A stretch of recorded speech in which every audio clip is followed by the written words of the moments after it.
Hey, everybody. Welcome back to the Fantasy Pros Football Podcast. I'm your host, Dan Harris. Find me on Twitter at DanHarris80. It is Friday. We will be doing Dan and Kyle in the morning with the return of Kyle Yates off paternity leave. But first, as we do every Friday, let's welcome in Dr. David Chow from ProFootballDoc.com. Find him on Twitter at ProFootballDoc. Doc, thank you for fitting me in today. How you doing?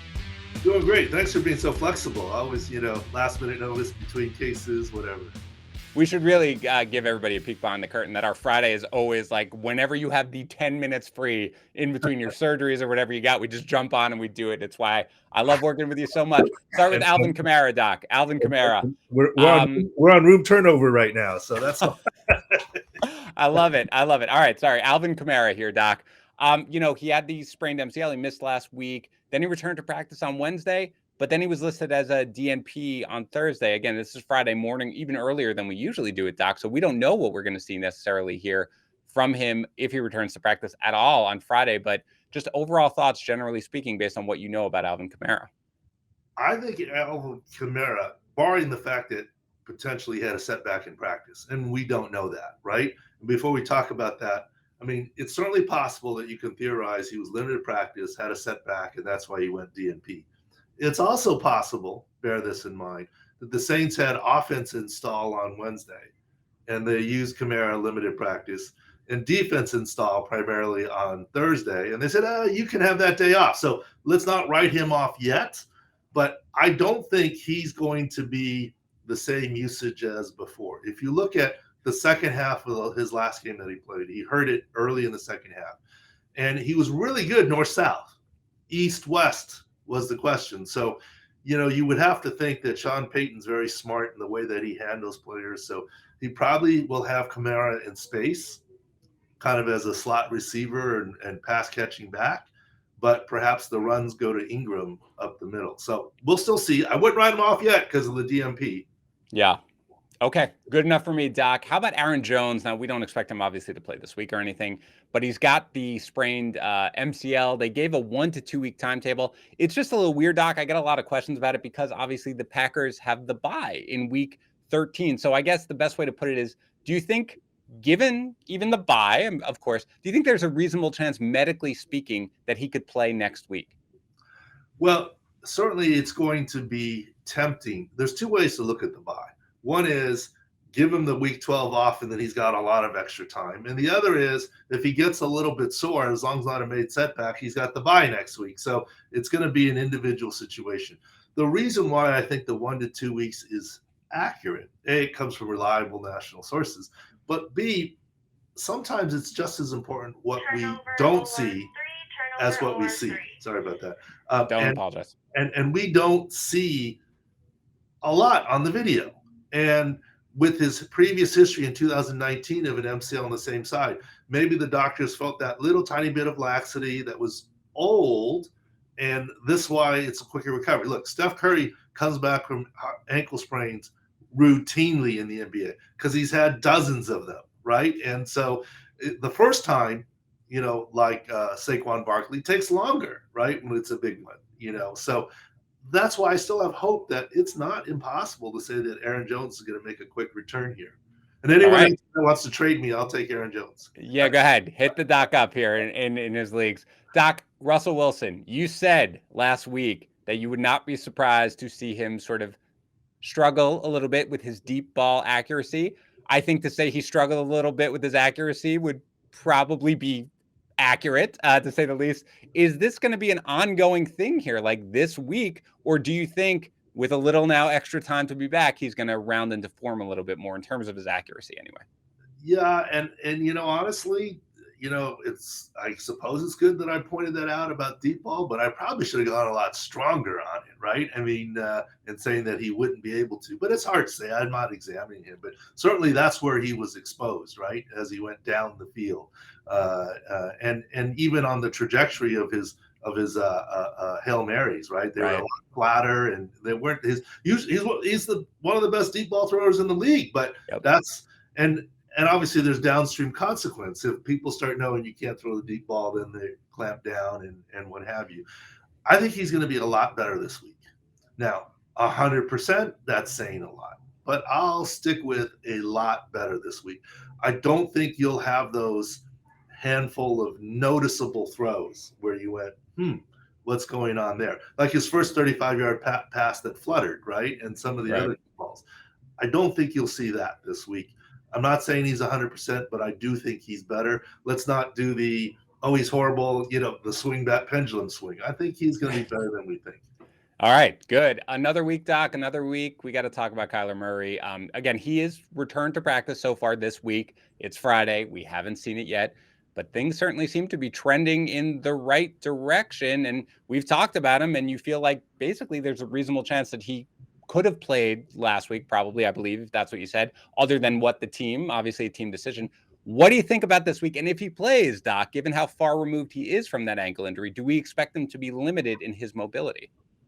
I think he's going to play for sure. I think he's going to be more mobile than he would have been last week or 2 weeks ago. Do I think he's necessarily 100%? No. I think he can escape the pocket.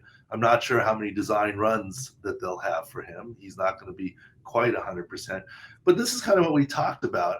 I think that because Colt McCoy is a reasonable backup and because they handled the 49ers easily, maybe they went, look, a more pocket-bound Kyler. Let's give him another week. We can take care of the Panthers.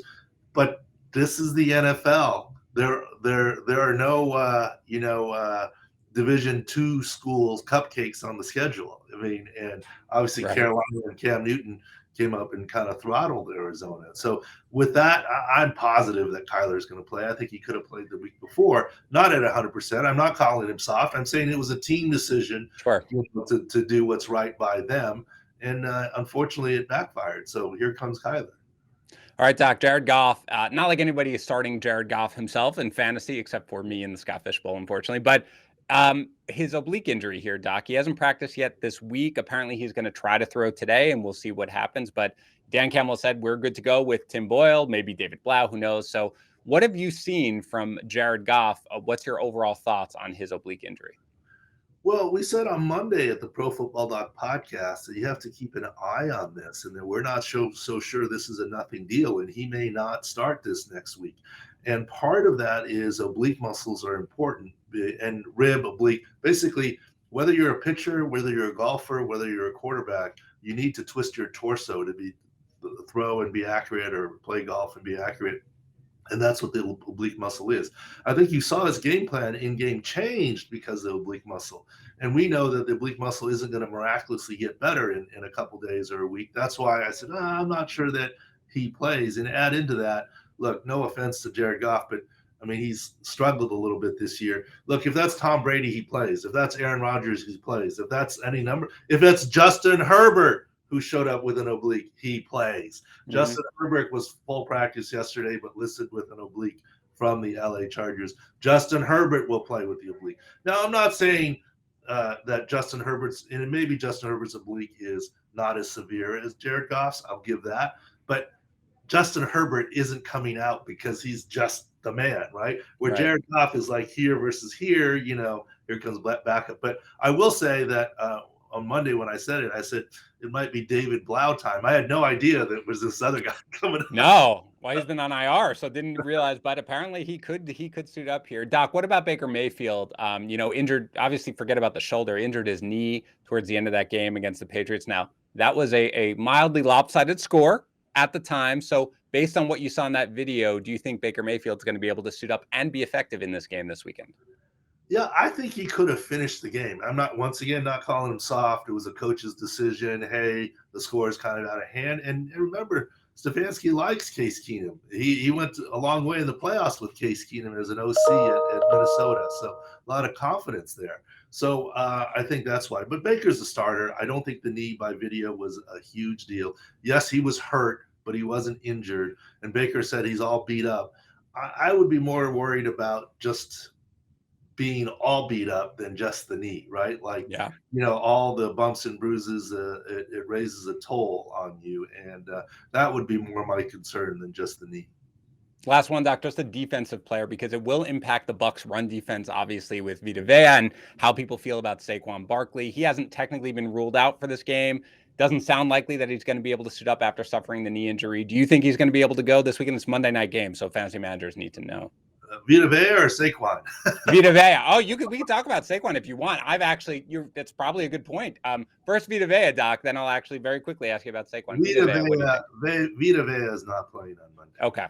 He was seen in some pre-practice video with what some thought, and it's on my Twitter timeline, an ankle brace. But that was a knee brace that slipped down to his ankle because his thigh is so big and conical shape compared to his, and then it slid down. But that's a knee brace. You don't go from a knee brace on Wednesday to playing on Monday. And no, he's not playing, not in the trenches like that.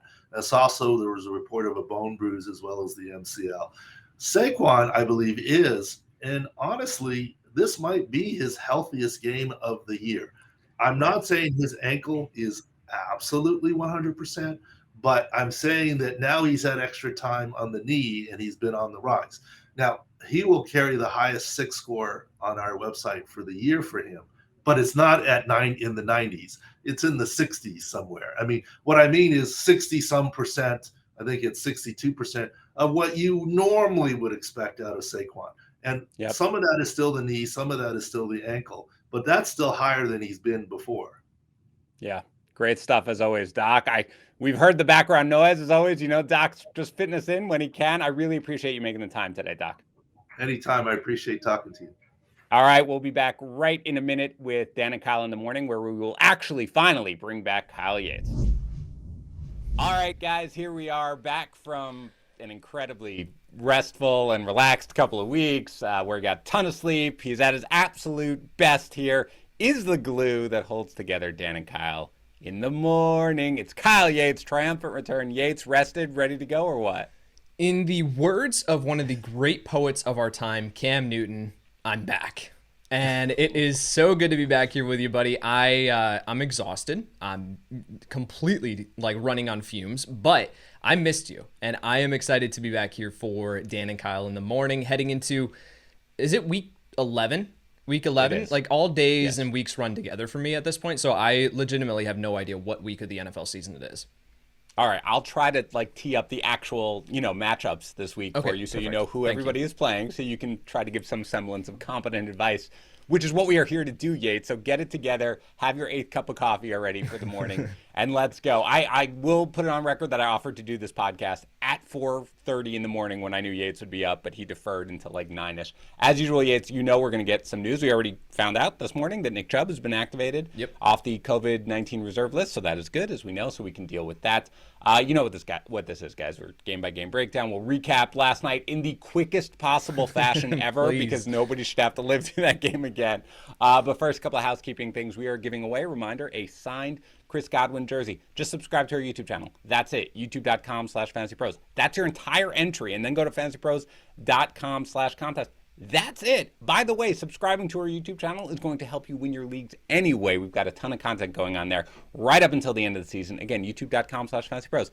That's it. And win a signed Chris Godwin jersey. Don't know what you would do without that. Also, my primer. Guys, I don't know if you know about this. I hope you do. FantasyPros.com/myplaybook here. Yates, congratulations, being back. Ready to jump back in to doing the primer with Pat as we do it in honor of tags this year for the remainder of the year. The My Primer feature, though, the best part about it is that gives you the parts of the primer that go directly to your fantasy roster. That's it. It's totally free. It's completely amazing. Just sync your links for free today at fantasypros.com/myplaybook and you will get the My Primer feature. It's awesome. Trust me. I use it myself and it's great. Yates, you remember how we start this, right? Over under challenge? I think so. Remember that bad I think boy? so. All right.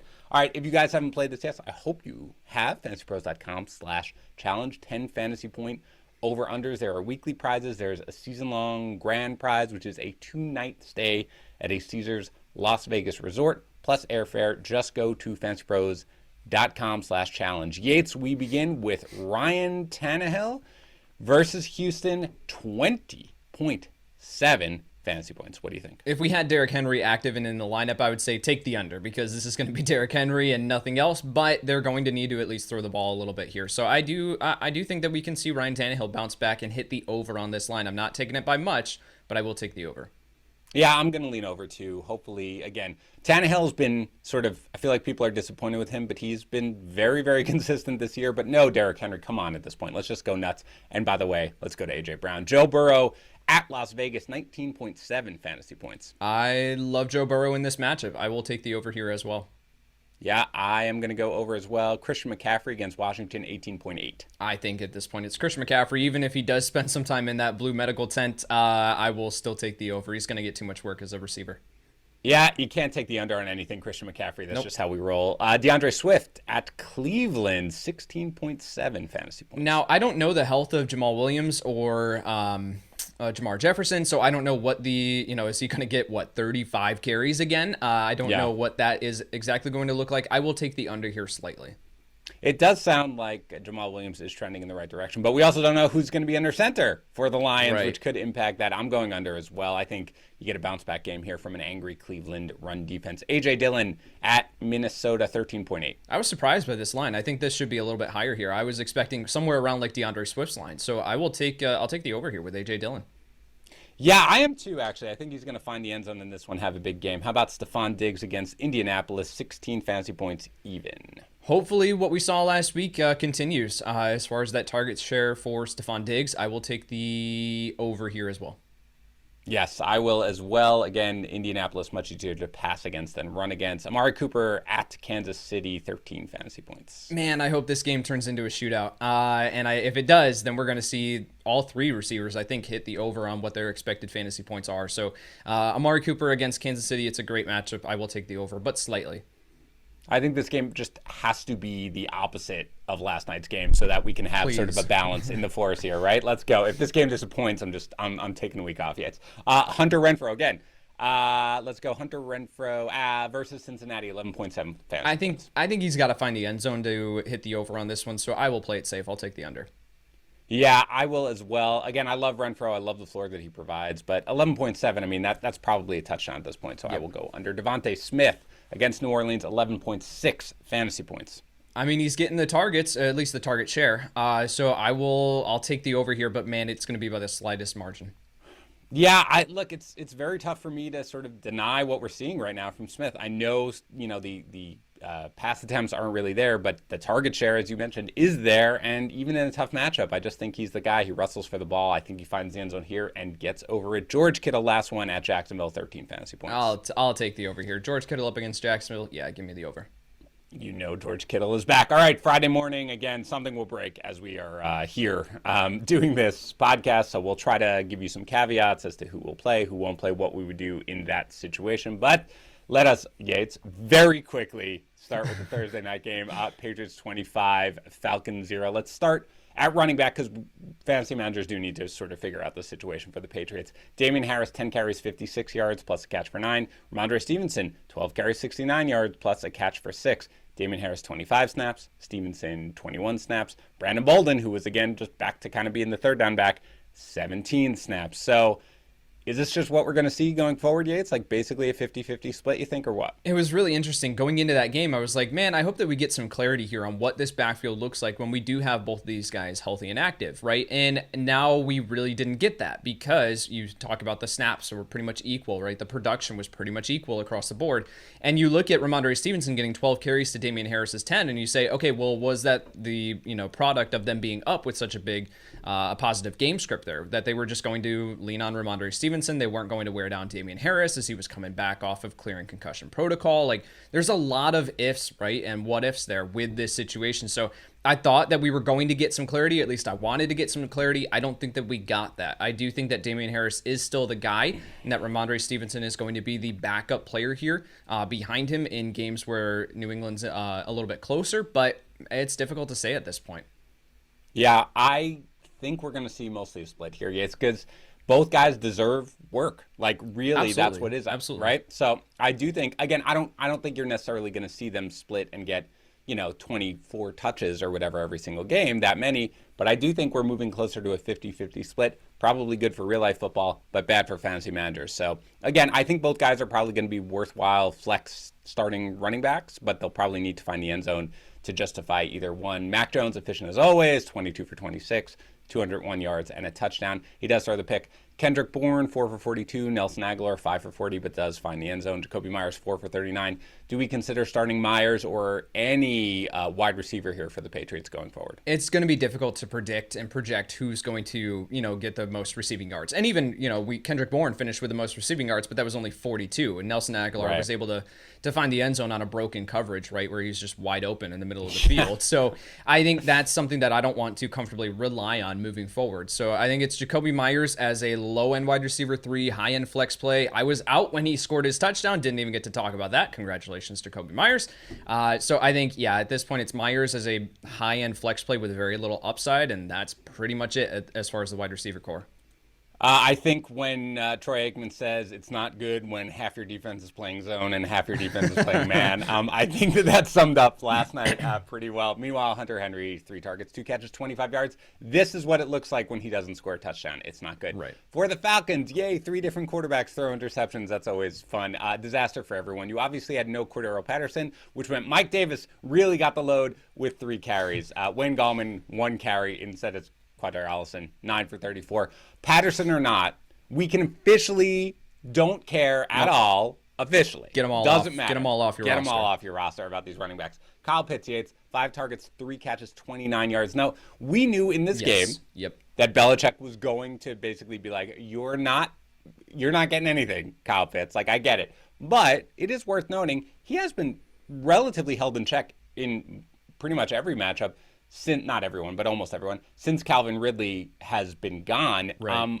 How do you just feel generally? I mean, you're going to still start Kyle Pitts because he's Kyle Pitts, but is he moving down a little bit in your rest of season rankings from where he was before when Ridley was there? I do think that you have to downgrade him slightly just based on the fact that Atlanta's offense has scored 3 points over the past 2 games. Like, it's not just that it's Calvin Ridley and that's leading to, Kyle Pitts seeing more attention or whatever. It's just that the offense sucks. So I think with Kyle Pitts, we have to downgrade him to a mid-range, to low-end tight end 1. He's not this guy that we thought he was going to be when he was, getting the 100 to back-to-back 100+ yards performances there. It's just not happening for Kyle Pitts.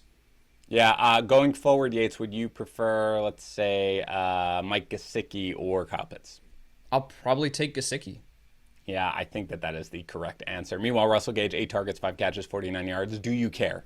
I finally got the game where I had to start Russell Gage in a Dynasty League, and I actually started him on the game where he got some work. Like, I had started him when he got 0 catches, then I sat him when he had the decent performance a couple weeks ago, then I started him again, he got 0 catches, and this one I had to start him, and he actually did something. No, I don't care. From a redraft perspective, no, I don't care.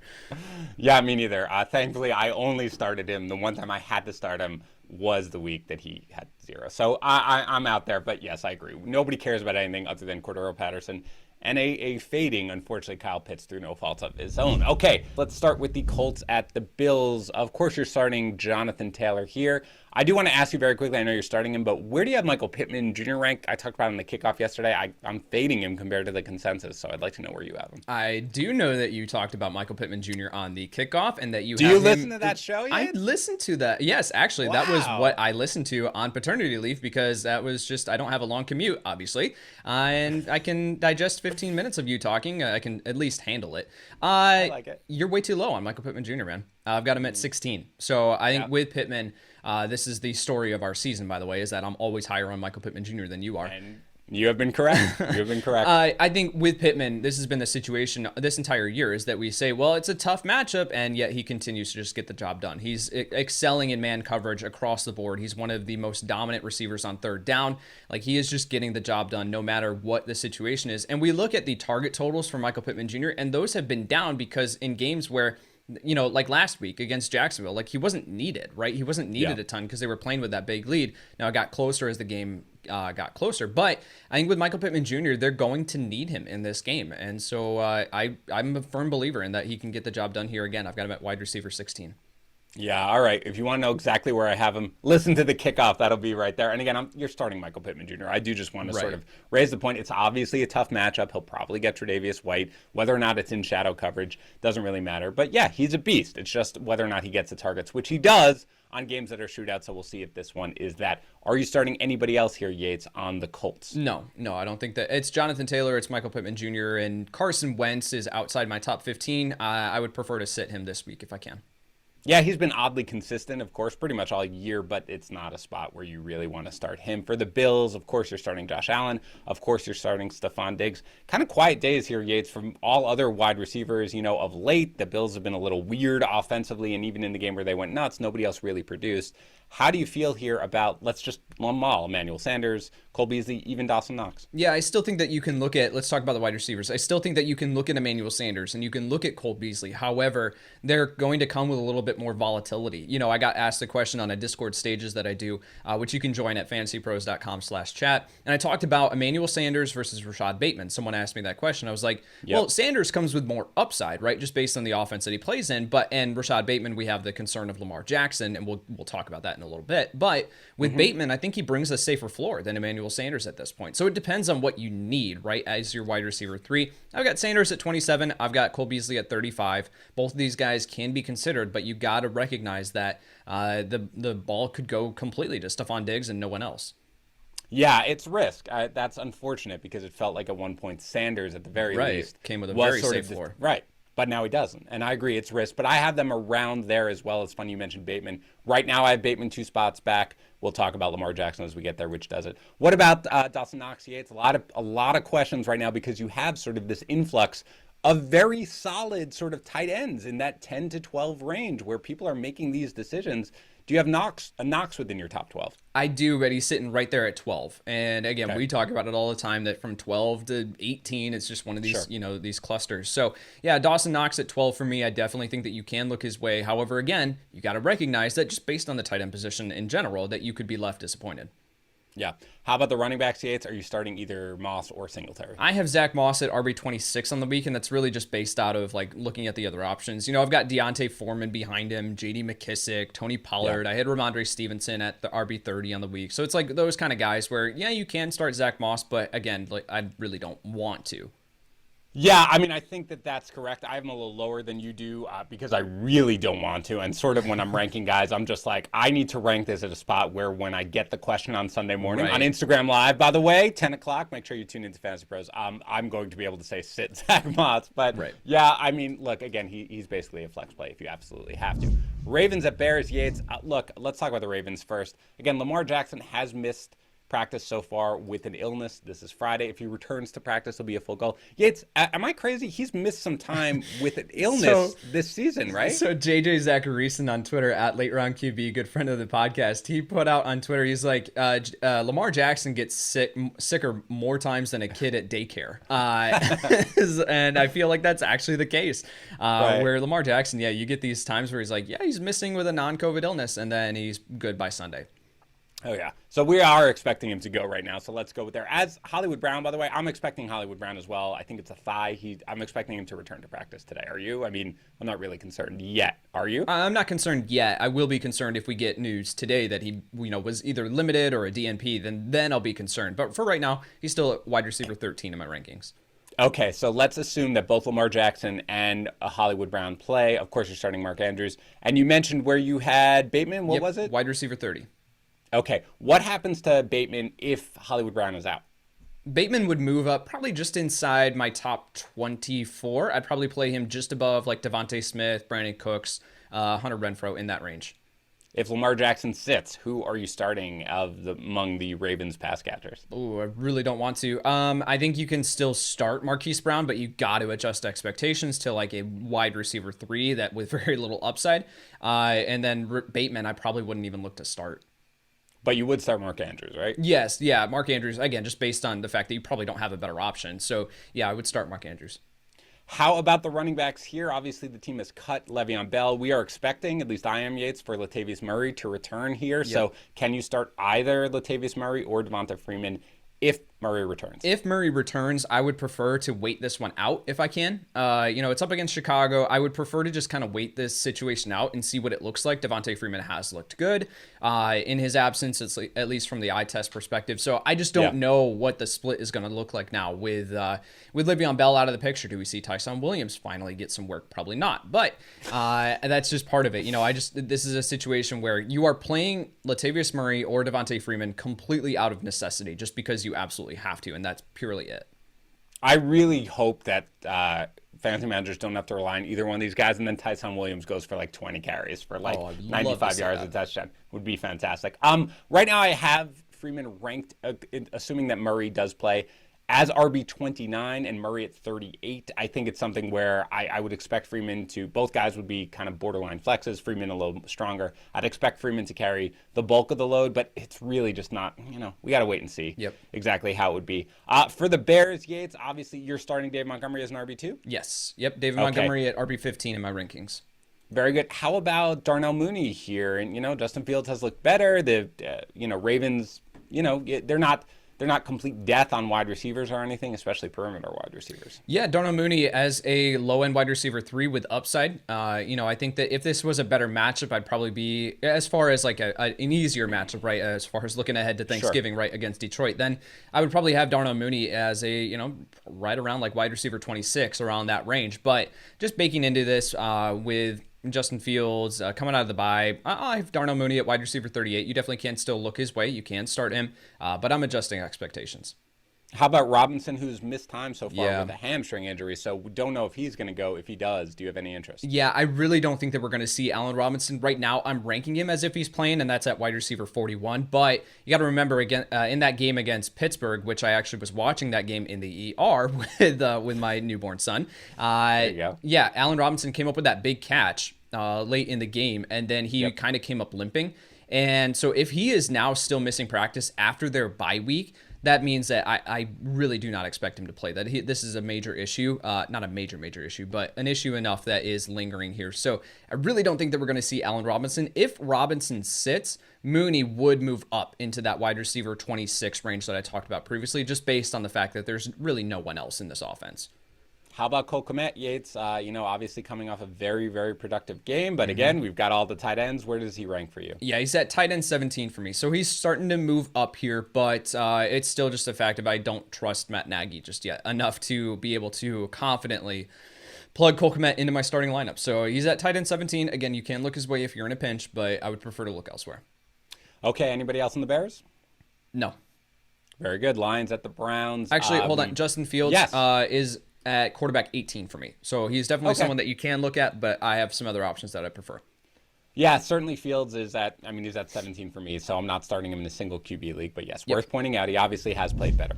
Lions at the Browns. Now that Nick Chubb is activated, you are starting him. Are you starting Dearness Johnson with Kareem Hunt still out? As a flex option. I talked about before I went on paternity leave saying like with Dearness Johnson, I wanted to see what the split looked like with Nick Chubb active and, and then Kareem Hunt out because we couldn't play him in that first game, right? Dearness Johnson had the massive Thursday night, and then the next week was, all right, what's his workload going to look like? So I think with Dearness Johnson, I've got him at RB33 on the week right now. I've got Nick Chubb at RB4, like you're playing Nick Chubb. And Dearness Johnson falls into that same range as like Rhamondre Stevenson from last night, where you can play him as a flex option, but I'm not expecting a massive performance here from him. Any wide receiver on the Browns that you want to start? No, not at this point. Not with Baker Mayfield looking as rough as he did. Yeah, now Mayfield sounds like he will play in this game, but it's certainly not looking good there, even in a soft matchup against the Lions. And you're not starting the tight ends, right? No, they're dart throws, all of them. Very good.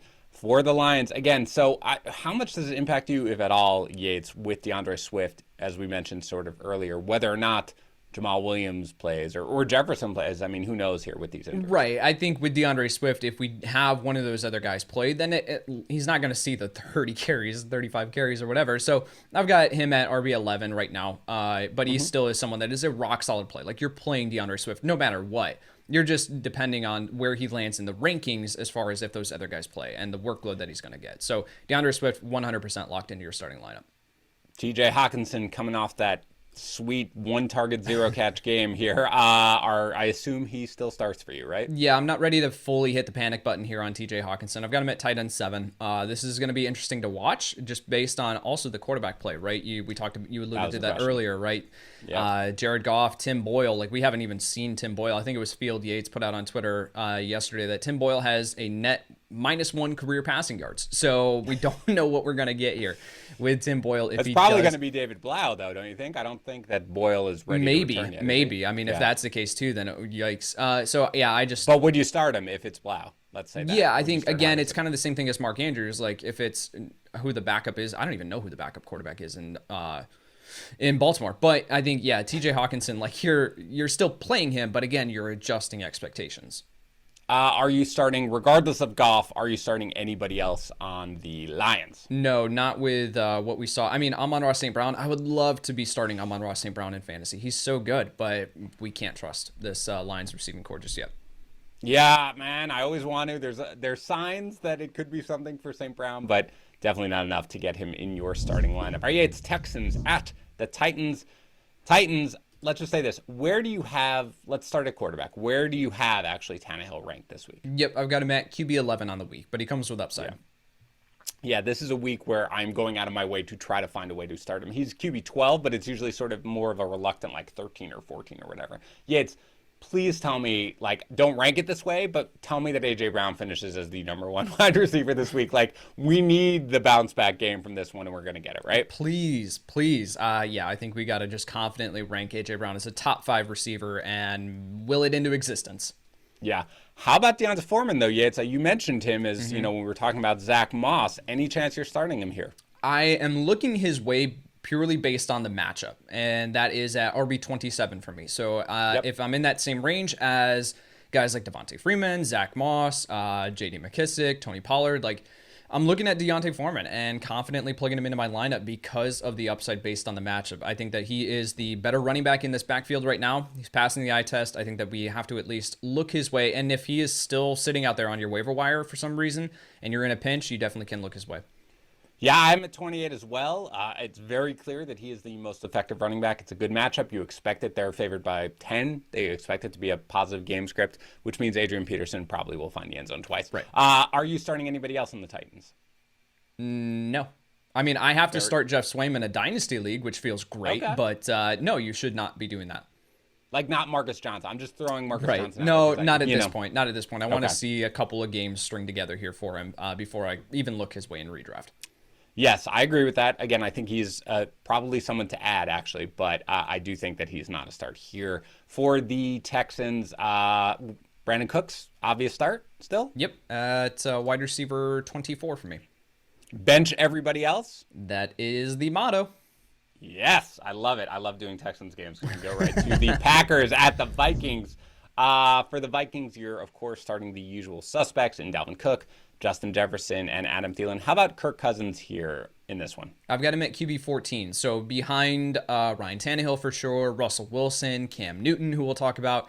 Then Kirk Cousins there. If this game does turn into a shootout like it could, then he'll definitely have the potential to finish as a top 10 option. But there is the potential that he just doesn't get the job done again. So I've got Kirk Cousins at QB 14 on the week.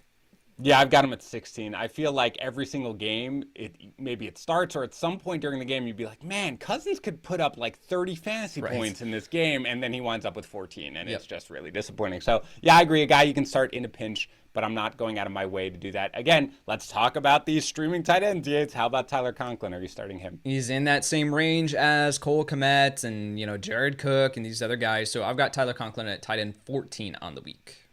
Okay, let's throw some guys out at you. Tyler Conklin. I forgot where you said you had Cole Kmet. Tyler Conklin or Kmet? Yeah, I'll play Conklin. I've got him at 14, Kmet at 17. And you have Dawson Knox ahead of Conklin, That right? is correct. Yep, I've got Knox at 12. How about Pat Freiermuth versus Conklin? Yeah, the quarterback situation will adjust that slightly, but I will still play Freiermuth no matter what.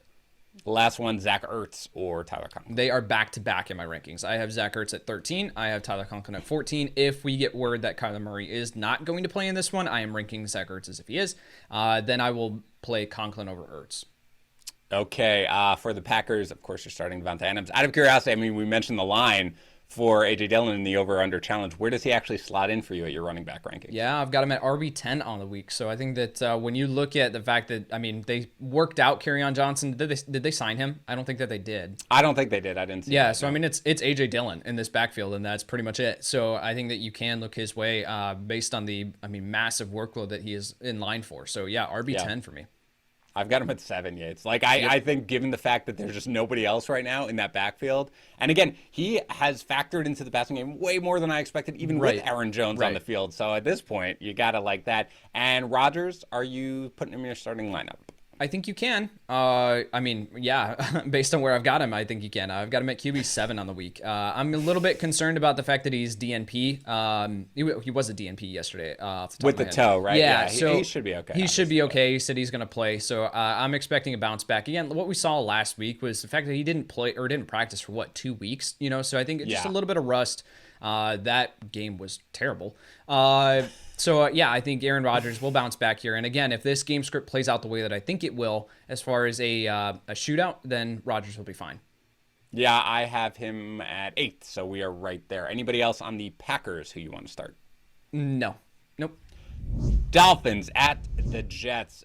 For the Jets, we're going to have Joe Flacco here. You're still obviously starting Michael Carter, even with he's not going to get, 10 targets a game or anything, right? Who knows? But yeah, I've got Michael Carter at RB19, so you're still starting him, of course. Sorry, to be clear, I wasn't asking you to opine on how many targets right. Michael Carter was going to get. I bet more we have. Yes, I agree. I'm a full start here for this one. Look, Corey Davis returned. He had a pretty decent game here against Buffalo. Elijah Moore, has been doing it for a few straight games. Which Jets receiver, if any, are you willing to start this week against Dolphins? I'm still looking at Corey Davis. I've got him at wide receiver 28 on the week, so I do think that he is still a solid start there as a high-end wide receiver 3. The production might not always come in, through the first 3 quarters, but in garbage time, you could see it happen there. So Corey Davis at wide receiver 28, and then I do think that you can look at Jamison Crowder and Elijah Moore. I've got them right on that edge there of what the qualifications for a start there. So I've got Jamison Crowder at wide receiver 40, Elijah Moore at wide receiver 42 currently. All right. Again, as usual, I'm fading Elijah Moore a little bit more, but I will reassess as we get into it. Anybody else in the Jets? No. Nope. Correct answer. That is the correct answer. Yates, how do you feel about Jaylen Waddle now against a very beatable secondary with Tua back? You got to start him. Jaylen Waddle has been just on fire. He's been a rock-solid play. So I got Jaylen Waddle at wide receiver 20, and there is the potential that he rises even higher than that by the time that we get to game time. So up against the Jets, who just saw, Stephon Diggs torch them, then I think you got to play Jaylen Waddle. Yates, Jaylen Waddle, or DJ Moore? I will play Waddle. I've got DJ Moore at 22. This is a decision I face every single week in one of my leagues. I rarely choose correctly. Jaylen Waddle or Tyler Lockett? I have Waddle at 20. I have Tyler Lockett at 21.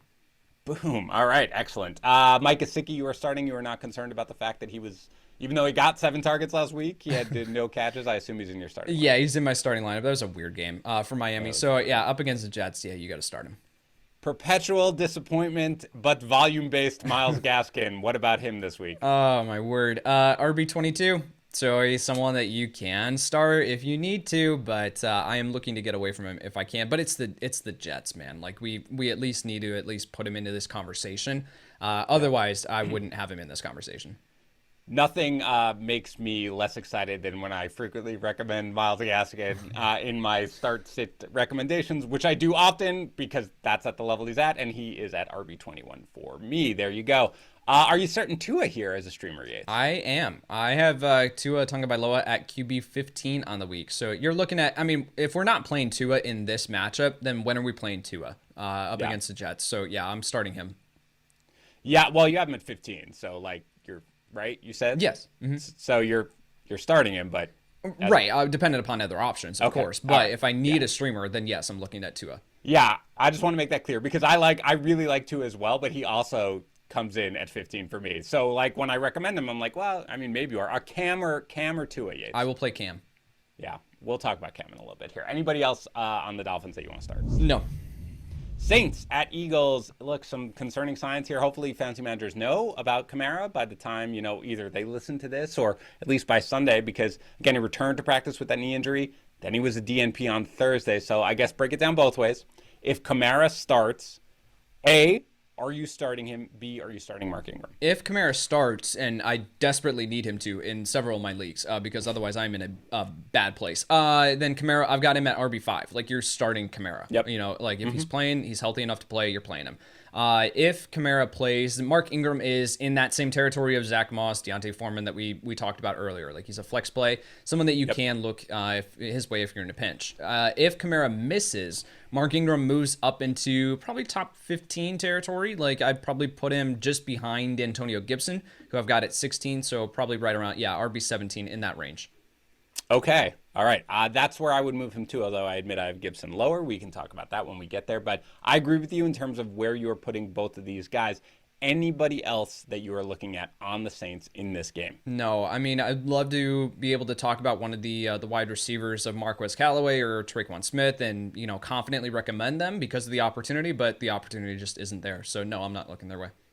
Yeah, I mean, one of them will probably have a decent game. It's just right. It's a complete I don't know dart which one throw. it's going to be. So I don't want to go there as well. For the Eagles, we don't know whether or not Miles Sanders is going to return here. I actually haven't seen anything other than obviously he was designated to return. Right. That opens up the 21-day practice window. But we don't know other than there's optimism. So I guess, Yates, let's break it down every which way. Miles Sanders is active for this game. What are you doing with the Eagles running backs? I honestly might sit Miles Sanders even if he is active. Going up against the Saints defense, I would prefer to just wait it out a week, right? I want to see what this backfield looks like because even when Sanders was healthy, now he was starting to trend towards getting some work, but that wasn't a guarantee, right? And we've had Jordan Howard perform incredibly well in his absence. Boston Scott has performed well. So what does this backfield now look like? And what does Nick Sirianni in particular want to do with it? That's the question. So Miles Sanders, if he plays, I mean, you're putting him into the same territory as the guys we continue to talk about in that range where it's like, I'm going to play him because I desperately need an option, but I would probably play Deontay Foreman over him. I would probably play J.D. McKissic over him. Yeah, it's a great, Yates, that you brought up those two names. Those were honestly the two names that I was going to ask you about because I agree with you. I think if he returns here, you're not, Jordan Howard, to be as fair as possible, has done nothing to say, hey, when Miles Sanders gets back, take me off the field. Right. Like, he has produced. Boston Scott has produced. They want to run, this sort of timeshare anyway. So I can't imagine in a very difficult matchup that Miles Sanders would step in here and be like, hey, guys, I'm in 18 carries here out of my way. Like, right. And I mean, this backfield has been so topsy-turvy with like Kenneth Gainwell getting work. And then once Miles Sanders goes out, Gainwell just goes to the wayside. I just don't want to trust it. Yeah. Yeah. It's Jalen Hurts. How are you feeling over the fact that Jalen Hurts has now become a much more competent real-life quarterback in recent weeks, but a worse fantasy option right now? What are you doing with him in This fantasy? Just illustrates how weird this season has been for fantasy. Jalen Hurts. You just wanted like a microcosm of what this 2021 fantasy season has been. Look at Jalen Hurts. I've still got him at 6 on the week. I think that this is a tougher matchup for opposing quarterbacks. I get that, but Jalen Hurts, I still think you got to start him. I mean, the good news with him is that even if he's not running like a crazy amount, like he still will give you that 40 to 50 yards rushing. And the thing is, when you think about that and you're like, well, that's not that much, that's the equivalent of, depending on your league settings, like what, 100, 125 yards passing, right? It takes him from 170, right? Right, or a touchdown. Exactly right. Like, that's a huge deal if you sort of take that out, and he always offers that floor. So I agree. And again, we mentioned DeVonta Smith. It's, Saints are tough, but you're starting DeVonta Smith here, right? Yeah, I've got him at 23 on the week. And it's more so to do with once you get past that range, the top 24, like it's Hunter Renfrow, it's Christian Kirk, Emmanuel Sanders, Corey Davis, like, those guys where I just don't have a ton of confidence in them. So DeVonta Smith, yeah, I think that you got to start him at this point. I agree. And yes, I realize I should clarify this because I don't think I got there. If Miles Sanders sits, how do you feel about the Eagles running backs? You're playing them, either Boston Scott or Jordan Howard out of necessity, and that's purely it. It's the same thing as kind of what I talked about with Baltimore of Latavius Murray, Devontae Freeman. Like, you're playing those guys just based on the fact that you have no other options. So Jordan Howard would probably be the guy that I would go with, but tougher matchup. I'm actually just very excited to watch this game from just forget about fantasy, just from a football perspective. Two teams that really need this win here for the playoff hunt. The Eagles, will probably be, in a really good spot for the playoffs if they do win this game. So I am excited just to watch it. As a football fan, I'm not excited to watch it from the running back standpoint because it's going to be close my eyes. Washington football team at the Carolina Panthers. Let's start with Washington here, and let's talk about Gibson briefly, Yates. We're both going to rank him as starts, of course, because you are, and got this huge workload coming off the bye against the Bucs last week. Is this a sign of, 3 straight games where he was kind of limited before the bye? Are you buying into this as kind of what we'll see here as the workhorse back for Gibson? I am. And in the trade video that I do on the YouTube channel here at youtube.com/fantasypros, in week 9, I talked about Antonio Gibson as a buy low candidate. He had the game up against Denver. in week 9, and then he was going on his bye in week 10. And I alluded to that bye week being crucial for him to be able to rest up and just like some time away, just to be able to allow that stress fracture to at least rest. And because they hadn't shut him down at that point, they hadn't given him significant time off in practice really to be able to rest up. And I think that if you were a team that, and what I talked about was if you were a team that was looking to make a deep playoff push, Antonio Gibson was the perfect option to go out and acquire as your RB3, right? You could get him dirt cheap at that point. And now we've got the workload, the workhorse Antonio Gibson coming back. And granted, that was because of a fluky game script, right? No one saw that coming, where I don't think that I'm projecting 26 carries or whatever he got last week from Antonio Gibson, but I think that we have to move him back into this territory of a mid-range running back too. And no matter the matchup, we know that he's going to get the goal line work. We know that he's going to get volume. So yeah, I think Antonio Gibson right back into starting lineups there as a mid-range running back too for me. So I am starting him in this one. I have him at RB22. I'm just a little less certain about what we're going to see here against the Panthers defense that's just generally improving overall. Right. I don't expect this to be a blowout, which I think does bode well for Gibson, because I think it's probably going to be kind of a ball control type of game. We'll talk about Cam in a second. But, for me, again, I think I'm willing to play this a little, cautiously. The stress fracture in his shin did not heal from a week off. Like, that's just not the right way it works. I'm not criticizing your point of view or anything like that. I'm more explaining why, right? I'm a little more cautious on it, just because, again, I'm not willing to just sort of accept that, like, wow, this is going to be, I don't know whether or not it goes back to what we saw the 3 prior weeks, given this one crazy week that they sort of did. Now, I do think that Washington is a better football team than they've showed, even with the Chase Young injury, which is devastating for their defense, of course. I think they're going to be in this game, so I wouldn't be surprised to see him get a ton of work. But for me, again, still a guy I'm starting, but, like, I'll start Yates. Would you start Dave Montgomery or Antonio Gibson? I have them back-to-back, so I would start David Montgomery. Okay. How about James Robinson, assuming that he's good to go, which sounds like he is against San Francisco, versus Antonio Gibson? Yeah, you're in the same range. I have James Robinson at 14. I have Gibson at 16. Okay, very good. You're starting Terry McLaurin? Yes, yeah, of course. Yeah, I hope that he's a guy who I've recommended to buy low on a lot. Obviously, the Panthers have a decent secondary. We're not going to see Logan Thomas in this game. Doesn't sound like we're going to see rookie Seals Jones. Right. Do you care? Is there anybody else on Washington who you're starting? No, I mean John Bates in deep dynasty leagues, but that's just a desperation play. Otherwise, yeah. And I'll clarify Terry McLaurin. I said I was starting him. I've got him at wide receiver 17 on the week. So right, that's the only thing I wanted to clarify that. Yeah, it's like he's somebody you start, but we're in now like mid-range wide receiver 2 for the guy. Yep. Very good. And case in point, I am starting John Bates in the Scott Fishbowl this week. That's where we are. For the Panthers, I think you should probably start Christian McCaffrey. And we mentioned DJ Moore. Yates, where did you say you had him? I have DJ Moore all the way down at wide receiver 22. How the mighty have fallen. Does his stock rise or stay the same or lower, I guess, with Cam Newton under center for you? Honestly, I have no idea. I need to wait this one out. This is another situation where we got to just wait this one out to see what kind of passer we're going to get from Cam. Now, we have confidence, we both do, in what Cam is going to be from a fantasy quarterback just based on his rushing volume, especially around the goal line. But what are we going to get as a passer? We have absolutely no idea. So DJ Moore, he could bounce back. He could, but there's also the possibility that we don't see that happen. We see Cam be a shell of his former self or continue what we have seen as far as him from a passer perspective recently. So, yeah, DJ Moore, wide receiver 22, kind of splitting that gap there. I wouldn't be surprised if Moore has a good game here. I wouldn't either. It's a great matchup. Right?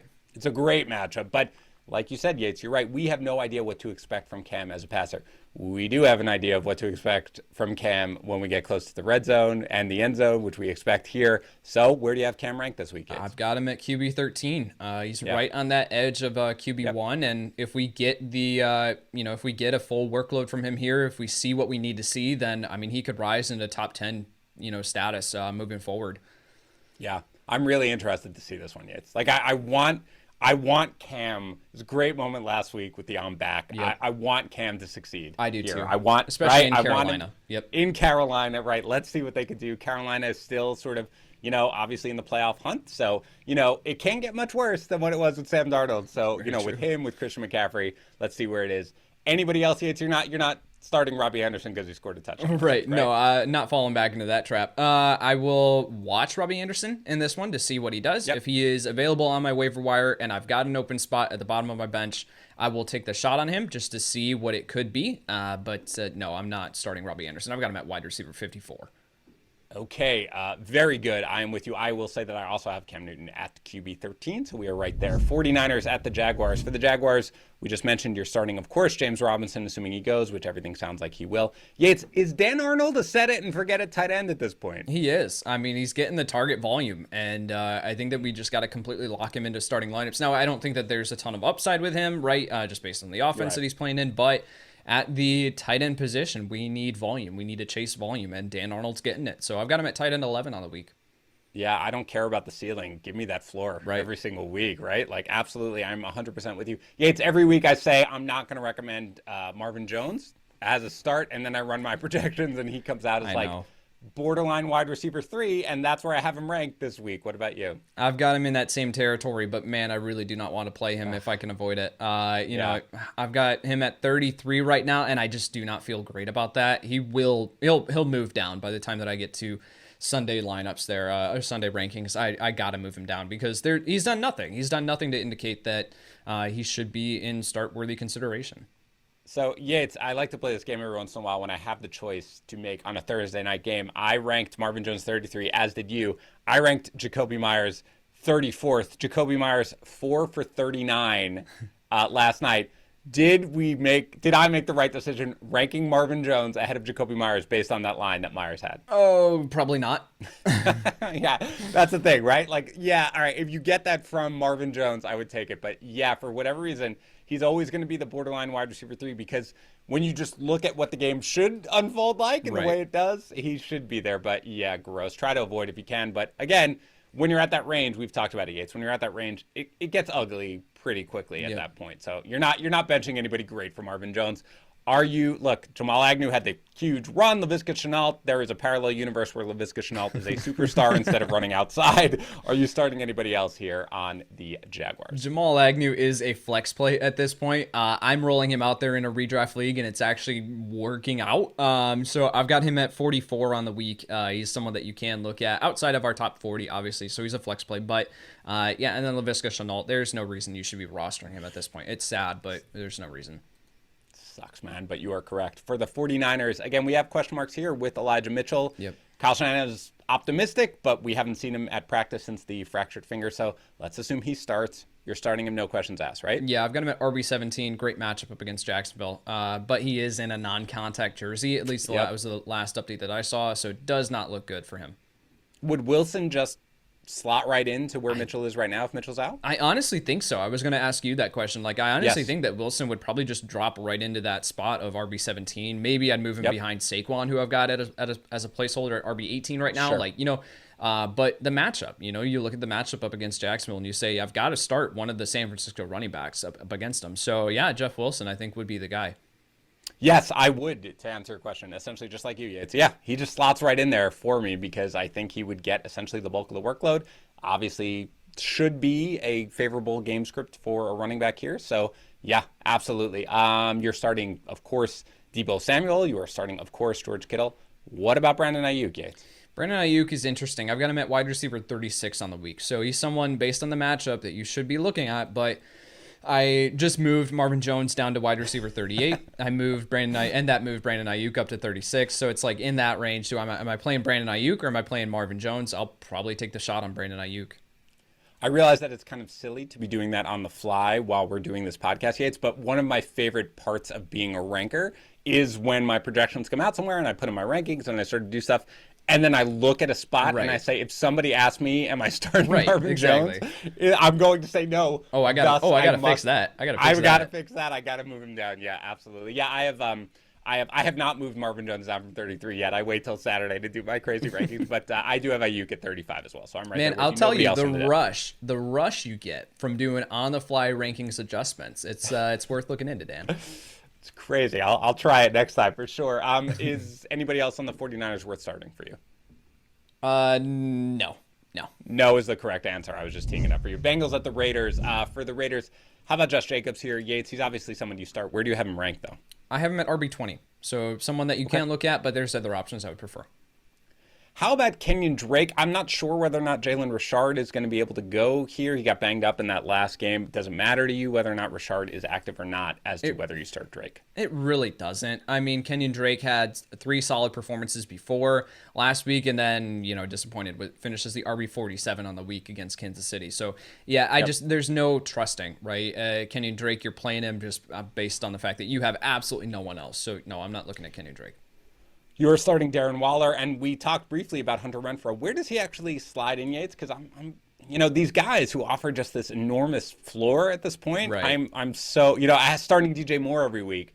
I'm just starting to really, really come around to the floor guys. Yeah, for sure. And I meant, again, you mentioned like floor guys, like it's Hunter Renfrow, it's Christian Kirk, Emmanuel Sanders might not have that floor, but he should. Corey Davis comes with a safe floor. Like those guys are all back to back to back. So Hunter Renfrow for me at wide receiver 25 on the week. Okay, a couple of, how about Bryan Edwards? Obviously, he's basically he's going to see his 4 targets, and he had the big game last week. What are you doing here with Bryan Edwards? Any interest? Flex play at best. I've got him at wide receiver 49. And Derek Carr, does he, at once upon a time, Derek Carr had sort of cracked the top 12 on a weekly basis. How about now? It's interesting. So the Raiders just signed Tyron Johnson off of waivers from the Jacksonville Jaguars. He was previously with the Los Angeles Chargers, and I think that he is going to be elevated to the active roster here sooner rather than later. Maybe not this week, but with Deshaun Jackson, I just don't know what he's got left in the tank, right? And he's filling that Henry Ruggs role. And I think Tyron Johnson can fill that role a lot better than Deshaun Jackson. So in future weeks, I think that we're going to see Derek Carr, because that is a crucial role for this offense to be able to open things up underneath. And I think that we're going to see Derek Carr start to bounce back. But until that happens, I just don't know if I can trust him as that borderline top 12 play. I've got him at QB 16. He's definitely someone that you can start, but I would prefer guys like Cam Newton. I would prefer Tua Tagovailoa over him. How about the Bengals here? I mean, I feel like we just we roll out, of course, Joe Mixon, of course, Jamar Chase, and of course, T. Higgins, no questions asked, right? On any 3 of them, right? Correct. And Joe Burrow right here, coming off the bye in your starting 12, I assume. Absolutely. I've got him at QB 10. How about Tyler Boyd, Yates, a guy who I feel like another one of these sort of Marvin Jones-esque guys who I'm like, I don't really want to recommend you as a start, but he always falls into that flex consideration for me. Yeah, he's outside of that flex consideration for me, or at least in that. I mean, he's back-to-back with Bryan Edwards, and I mentioned I've got Edwards at 49. So I really Russell Gage was at wide receiver 50 in my rankings. Like, that's what we're looking at here with Tyler Boyd. If you get that from Tyler Boyd, if you get what Gage did last night from Boyd, you're happy, and that's just not the place that I want to live. It's a great way to frame it. And I think that that's correct. Like that when I like taking the Thursday night games and say like, okay, we got this. Would we be happy with that? And that's sort of a good sense of where to rank the guy. Yeah. I mean, he's 40, low 40s for me. So it's somebody who I always feel like I rank Boyd too high. But again, I will re-examine that here. And I assume you're not starting CJ Uzomah. He's in the same range as Cole Kmet, Tyler Conklin. Like he's in that range where dart throw play. I would probably feel a little bit more confident in the target volume of Cole Kmet than CJ Uzomah, so I'll give the slight edge there to Kmet. But yeah, in the range, you can look his way if you're in a pinch. The game we all need, Cowboys at the Chiefs. I mean, this might be easier for the Cowboys. Really, both teams just say, who are you not starting in this game? So let's just start with the Cowboys. Like, okay, Dak Prescott, CD Lamb, assuming that he's okay, obviously a little banged up. Right. Amari Cooper, I might ask you specifics there. Ezekiel Elliott, of course. Okay, are you starting Dalton Schultz still? Is he still in the circle of trust? Circle of trust? No, but am I still starting him? Yes. I've got him at tight end 10. Just based on the game script, I think you still have to look his way. Where do you actually have Amari Cooper ranked in this one? How about like Amari Cooper or, let's say, Terry McLaurin? Super close. I've got Cooper at 15, McLaurin at 17. Okay, how about Michael Gallup here, who returned, looked pretty good, got some targets. Are you starting him here? Yeah, I've got him at wide receiver 33 in the vacated Marvin Jones spot. So I'll definitely be looking Michael Gallup's way. I think that again, there's upside. There's upside here in this game script. Marvin Jones moving other receivers up since 2015. Okay, how about Tony Pollard, Yates? Obviously, a little bit of a resurgence last week. Zeke looked a little slow, a little banged up. It was obviously a dominant performance by that offense, but are you starting him as a potential flex? I talk about him in that, I've mentioned his name a couple times in this episode, talking about him with Zach Moss, Deontay Foreman, J.D. McKissick. I've got Tony Pollard at 30, so he's right on that threshold where mid-range running back 3, flex play, you can get by. Otherwise, there are better options. For the Chiefs, are we expecting Clyde Edwards-Helaire to sit up here after Reed's comments about week 13 so or what? confusing. It was like, all right, we're going to see CEH in week 11. Oh, wait, we might not get him until week 13. So right. I don't know. I don't know what we're going to get. I think if CEH plays, I think that you can start him as a low-end running back too. But man, I think that even if CEH plays, I still think that Darrell Williams would fall into that range of Tony Pollard, where I still think that he's going to have a role. How do you take Darrell Williams off of the field based on what he did this past week as a receiver, particularly? So, yeah, I think that it's going to be interesting. And if CEH sits, then Darrell Williams, man, borderline top 12 play. Very good, Yates. You are answering my questions before I even asked them. I agree with you, by the way. We've done this podcast together before. It's almost like we've done this podcast nonstop every week for 2 years. I think you are correct. I would start both Edwards-Helaire and Williams as a flex for sure. You're right. They're not taking Williams off the field. And by the way, even before Edwards-Helaire got injured, Williams had sort of carved out a role for himself, was getting goal line touches, so I do think you can still start him as well. Of course, you're starting Mahomes. Of course, you're starting Hill. Of course, you're starting Travis Kelce. Are you starting anybody else for the Chiefs? No, I don't think so. That's the correct answer. Cardinals at the Seahawks. Again, things are trending in the right direction right now for Kyler Murray. People might know a little bit more about this. And of course, if Kyler Murray plays, we'd probably expect him to be a little limited here, right? Not the usual mobility. But of course, you start Kyler Murray, right? Yeah, I've got him at QB 8, assuming that he plays. And assuming that he's going to be a little bit limited. That's actually exactly where I am as well. I don't really think we need to even talk about DeAndre Hopkins. I think there's basically no chance for DeAndre Hopkins to suit up here. Okay, so let's analyze it as if Kyler Murray is starting. Christian Kirk, we talked about him. Where would you have him ranked? Wide receiver 26. He's coming with an extremely safe floor, and that's kind of what we got with Hunter Renfrow. I know that you keep referring to him as like Hunter Renfrow light. Man, I just think he's like Hunter Renfrow. I think that you're right. He's in that same range. Right.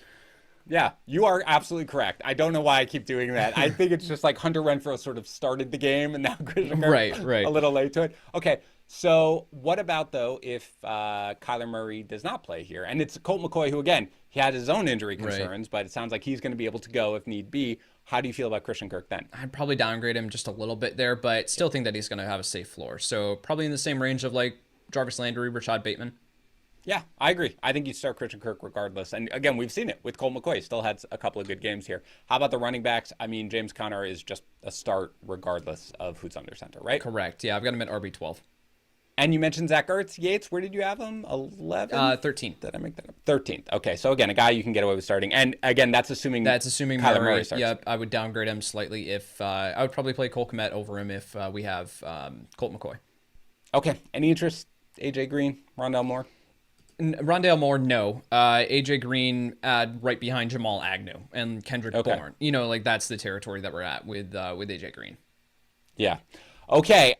For the Seahawks, Yates, look, bud, how do you do this right now based on what we saw from Russell Wilson? Do we just expect, hey, that was rust coming back? It's possible that that's going to really impact him, his finger, and he's not 100% yet. So how do you basically analyze this entire offense here? For the Seahawks, are you downgrading at all DK Metcalf and Tyler Lockett for this week? I think that with Russell Wilson, I think that we are going to see him bounce back. I do think that was rust with what we had from him last week, not rust. I think that with Russell Wilson, I've got him at QB 12 on the week. I've got him in a couple of spots, particularly the Sleeper Bowl, and I'm like hesitating between playing him or Derek Carr. I'm going to still roll out Russell Wilson. That's kind of the range that I'm at, where I just feel like we're going to see him bounce back, and it's still Russell Wilson. Like what we saw this past week was not what we've come to know from him, right? That was his worst game as a pro. So yeah, I think Russell Wilson will bounce back, but kind of hedging there as far as QB 12 in my rankings. Wilson or Ryan Tannehill? Super close. I've got Ryan Tannehill with a slight edge. All right, Tyler Lockett. Yates, this looks an awful lot like the Tyler Lockett from last year. You either get the ginormous game or the nothing game. Would you start Tyler Lockett or Brandon Cooks? So I dropped off my 3-year-old at daycare this morning, and I was coming back in the car, and I was listening to the kickoff, and you mentioned that Tyler Lockett, his ECR was wide receiver 16 or something like that, and I audibly in my car was like, what? I just could not believe where his ECR was. No, I've got him at 21, and there's the case to be made that he could be even further down than that. So yeah, I would prefer to look elsewhere, but I mean, he's still Tyler Lockett. You still got to at least look his way. Yeah, I don't know what we do with the running backs here, Yates. It doesn't sound like Carson's going to... I actually hadn't even seen Carson, what happened on Thursday or anything like that. I didn't see the practice reports with him. I couldn't find it for whatever reason. Alex Collins didn't practice. He was downgraded. He didn't practice. Okay, Chris Carson plays, Alex Collins both play. What do we do with the running backs? I think you look at Chris Carson as a high-end RB3, and that's pretty much it. Okay, Chris Carson doesn't play, Alex Collins does play. How high do you have Collins? Probably in that same range as a high-end RB3. You know, like I don't know if I want to trust Collins. Totally gross, this entire thing. And I assume Gerald Everett doesn't earn your trust here despite his big game last week. No, and I think he's also sidelined, or was sidelined on Thursday. He was dealing with some sort of injury too. Off the Too many injuries. Yep. Too many injuries. And DK Metcalf, I didn't mention. I've got him at wide receiver 11. Like Metcalf, I'm willing to trust.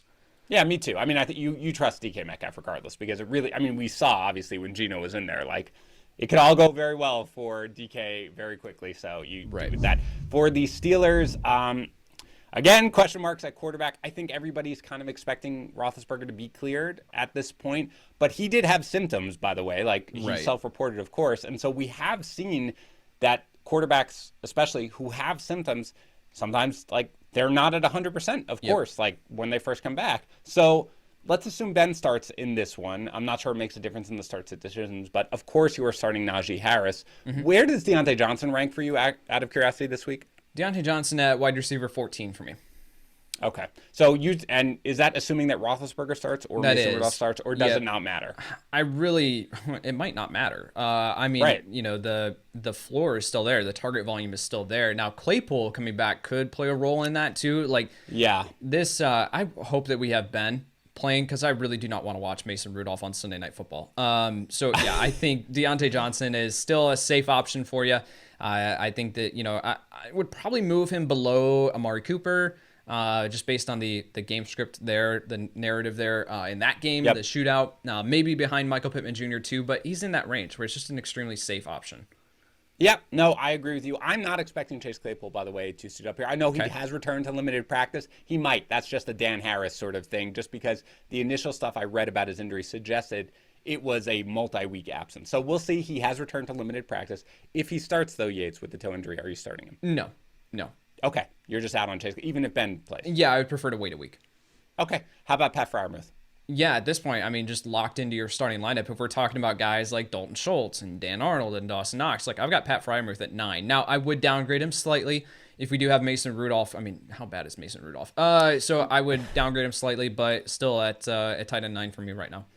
Yeah, I agree that I'm downgrading. I will say the one thing is, and I forgot who brought this up on a different podcast, but it is that Rudolph did not have any idea that he was starting until, Ben reported the symptoms on Saturday. So you had the practice with the starters all week for Ben. And so Rudolph was just kind of thrown in with the whole week to at least practice with the starters. I'm hoping it would be, and not in the pouring rain, I'm hoping it would be a little better. But obviously we have seen Mason Rudolph in the past. Yeah. We are not optimistic on him. I'm going just off of the fact that there was this one play where Mason Rudolph had Ray McCloud wide open in the end zone, and he skipped the ball to him. So, I mean, nothing interfering with him getting a touchdown, and he skipped the ball to him. So, yeah, I don't want to watch Mason Rudolph. I have no interest in being a Mason Rudolph defender. I promise you that. Regardless, you're not starting anybody else, right, in this game? No, not in this game. That's the correct answer. I mean, for the Steelers. For the Steelers, For the Chargers, okay, you're starting Austin Eckler. You're starting Keenan Allen. Mike Williams, Yates. How many bad games in a row before we're like, okay, we're going to put this guy outside of start consideration? Again, this was another one that I was shocked to see is ECR. I think it's still sitting inside the top 24. And looking at what Mike Williams has done over the past few weeks, so you look at his fantasy finishes from week 6 on.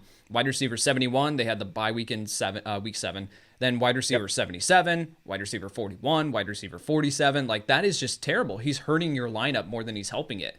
So I know he went on that tear, to start the season, but that is just not the case here anymore. And I don't think that we can confidently play him over some of these other guys. Like, I'm going to take the safe floor of Hunter Renfrow, Christian Kirk. I'll take the shot on Emmanuel Sanders. I'll even play Corey Davis over Mike Williams at this point. So Williams at 31 for me in my wide receiver rankings, and I might move him down further than that. I can't argue with anything you were saying, Yates. How about Justin Herbert? He's obviously, he's been struggling a little bit here, on and off. So I assume, though, he still ranks in your top 12. It's frustrating when we can look at Justin Herbert and we can say, can we get Anthony Lynn's offense back for this guy? So yeah, Right. Justin Herbert, I've still got him at QB9, but there is the potential that he moves down. I might move him below Joe Burrow and Ryan Tannehill, just because, again, you mentioned it, he hasn't been getting the job done. So yeah, I do have some concerns, but the matchup up against Pittsburgh is at least enticing enough to keep him in the top 12. Yeah, it is the offense, man. It's not an offense that I think is, ideal for him and wasn't coming in, and we sort of forgot about it because he was so good early on. But yeah, I agree. Anybody else who you want to start here on the Chargers? Jared Cook is in consideration, but as in the same range that I've talked about with Cole Kmet and Tyler Conklin and Zach Ertz, I've got Jared Cook at 15, and that's just based on the fact that you don't have another option. Otherwise, no, that's it.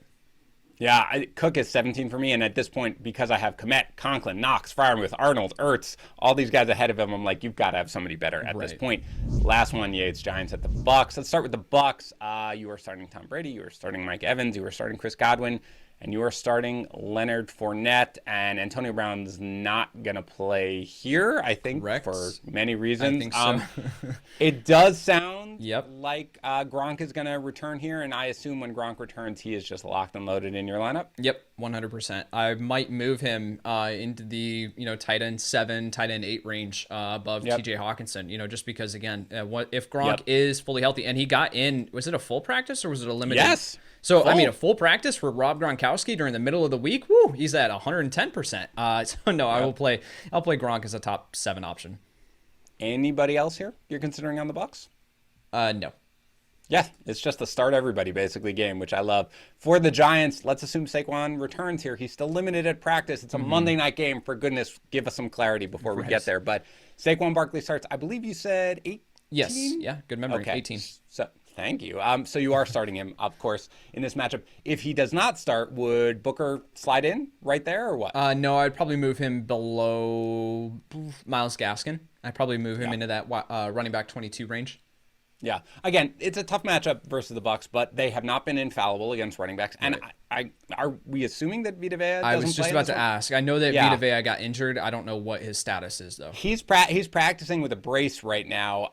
I'm not expecting him to go just based on what I saw about the injury, that it is something that might take him a little time to recover from. Obviously, if he does play, it's much worse for any opposing running back. He's huge for that, literally, for that defensive line.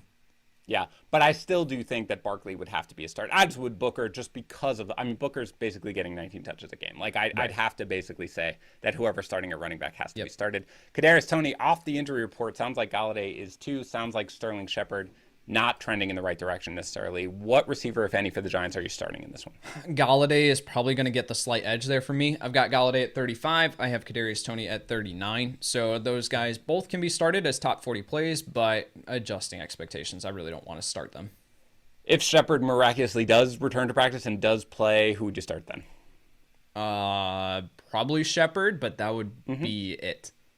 That's right, Yates. Thank you. I knew you were coming off that off the top of your head. That's the correct answer right there. Any interest in anybody else? Daniel Jones is a streamer potentially? No. I've got Daniel Jones a little bit further down. There's the path that he could finish with a nice game, but it's just too many variables there with Daniel Jones, as always. And then Evan Ingram, I'm looking his way in Scott Fishbowl, and that's pretty much it.